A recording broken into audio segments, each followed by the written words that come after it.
by telling you a little bit of background about the Second Chance Act. It was passed in 2008. It is a relatively new addition to the field of criminal justice and the field of reentry. It authorizes, there we go, thank you. Authorizes $165 million in federal funding for reentry programs in fiscal years 2009 and 2010, which, yes, means that it is up for reauthorization very soon, probably within the next year or so. There are quite a few Second Chance Act programs that are authorized by the bill. Of course, the bill just creates the programs. The question then is how much funding will be available. In 2009, $25 million were available for Second Chance Act programs within the Department of Justice. Second Chance, thanks to tremendous support from members on the Hill and from the administration, exploded between 2009 and 2010. In fiscal year 2010, $100 million were provided for Second Chance Act programs within the Department of Justice, and the President has once again requested $100 million in 2011. One point I always like to make is that Second Chance is just a small portion of the federal budget that's going to reentry.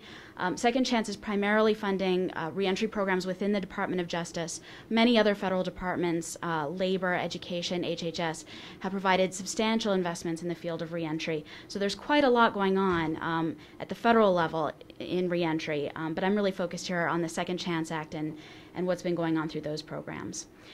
In 2009, $25 million was available. That funding went primarily to two main grant programs within the Department of Justice.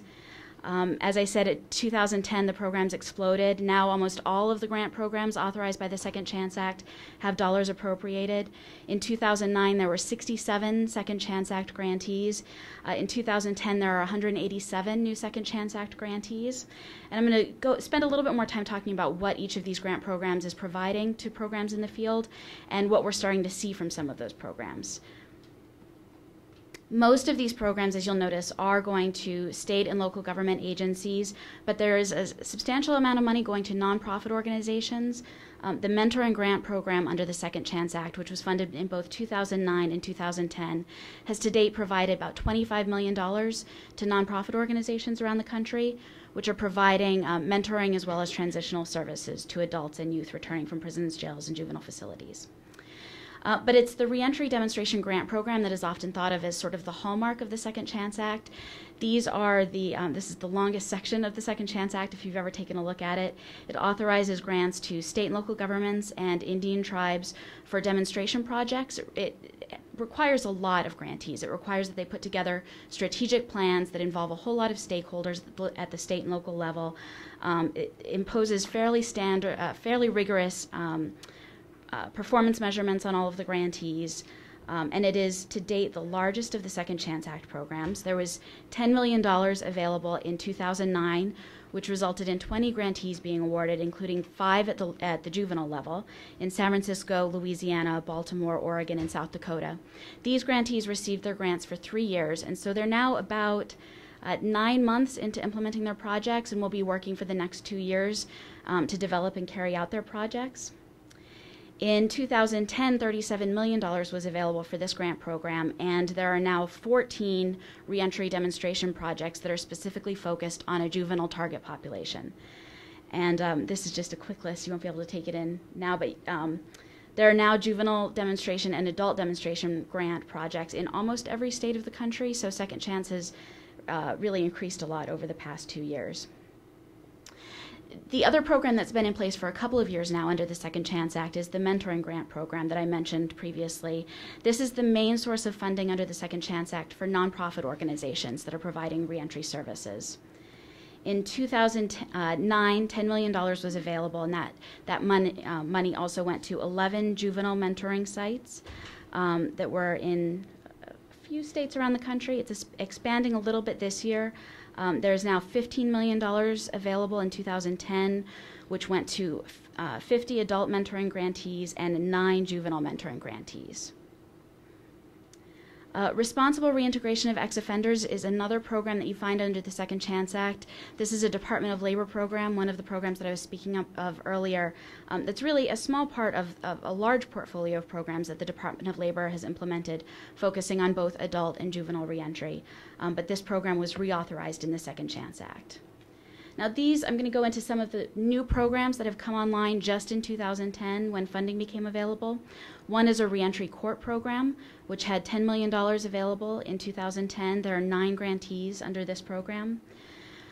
There's a family-based substance abuse treatment program, which has basically 2 main funding tracks. One is for behind-the-walls treatment that incorporates both families and children of offenders, as well as alternatives to incarceration programs. There was $7.5 million available for this program in 2010, and there are 23 grantees in this area. There is also a grantee this year. The RAND Corporation is going to be undertaking a study to evaluate educational programs, both correctional education, vocational education, all kinds of educational programs in prisons, jails, and juvenile facilities. This is going to be a multi-year study, so it's going to be probably at least 3 years before we see some information coming out of this, but it's very exciting. There's $2.5 million going into this study. The Technology Careers Training Demonstration Grant Program, another new grant program this year, is receiving $5 million in 2010. There are 7 awardees around the country this year. And finally, the Substance Abuse and Criminal Justice Collaboration Program is really focusing, this year at least, on providing services to individuals with co-occurring disorders. There are 22 new grantees this year, 4 of whom are specifically serving juvenile populations in Alabama, Illinois, Florida, and Ohio. So the purpose of these maps is just to show you how much Second Chance has sort of exploded over the first 2 years that it's been around. Second Chance Act programs are now in almost every country, in almost every state around the country. In many communities, particularly the large cities where we see a lot of folks going back from jails, prisons, and juvenile facilities. And we're starting to learn a lot from the Second Chance Act grantees.